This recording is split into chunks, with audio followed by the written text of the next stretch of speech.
নমস্কার বন্ধুরা, আমি চম্পা। প্রতিদিনের মতো আজকেও রান্নার রেসিপি নিয়ে চলে এসেছি। আজকে বানাবো জ্যান্ত কাতলা মাছ দিয়ে ফুলকপি পালমের ঝোল। তার জন্য আমি কাতলা মাছ নিয়েছি, ফুলকপি আলু কেটে নিয়েছি। পালমটা আবার বেছে নেব। এর মাছগুলো আমি ভেজে নেব।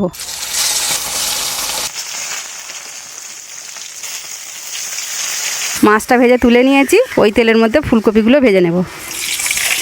ফুলকপির মধ্যে একটু হলুদ দিয়ে দেবো, একটু নুন দিয়ে দেবো, দিয়ে ফুলকপিটাকে আমি নেড়ে ভালো করে ভেজে নেব।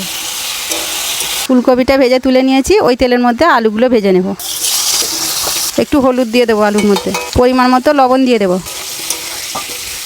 আলুটা ভাজা হয়ে গেছে। আলুর মধ্যে 1 চামচ হলুদ দিয়ে দেবো। আদা জিরে কাঁচা লঙ্কা বাটা দিয়ে দেবো। কাঁচা লঙ্কা বাটা দিয়েছি তাই অল্প একটু লঙ্কা গুঁড়ো দিয়ে দেবো, ধনে গুঁড়ো দিয়ে দেবো। দিয়ে মশলাটাকে আমি ভালো করে ভেজে নেব।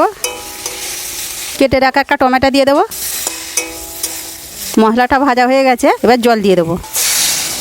তরকারিটা ফুটে গেছে, ভেজে রাখা ফুলকপিগুলো দিয়ে দেবো। আলু ফুলকপি সিদ্ধ হয়ে গেছে, ধুয়ে পরিষ্কার করে রাখা পালং শাকটা দিয়ে দেবো। ঝোলটা নামিয়ে নিয়েছি। ফোড়নে দিয়ে দেবো 4টে তেজপাতা, 5 ফোড়ন দিয়ে দেবো। দিয়ে তরকারিটা আমি সাঁতাল দিয়ে দেবো। বন্ধুরা, ঝোলটা আমি সাঁতাল দিয়ে দিয়েছি। ভেজে রাখা বড়িগুলো দিয়ে দেবো। ভেজে রাখা মাছগুলো দিয়ে দেবো, দিয়ে একটু ফুটিয়ে নেব। বন্ধুরা, জ্যান্ত কাতলা মাছ দিয়ে ফুলকপি পালং বড়ি দিয়ে আমাদের ঝোলটা বানানো হয়ে গেছে। আপনারা বাড়িতে এইভাবে বানাবেন আর চ্যানেলটাকে লাইক ও সাবস্ক্রাইব করে পাশে থাকবেন।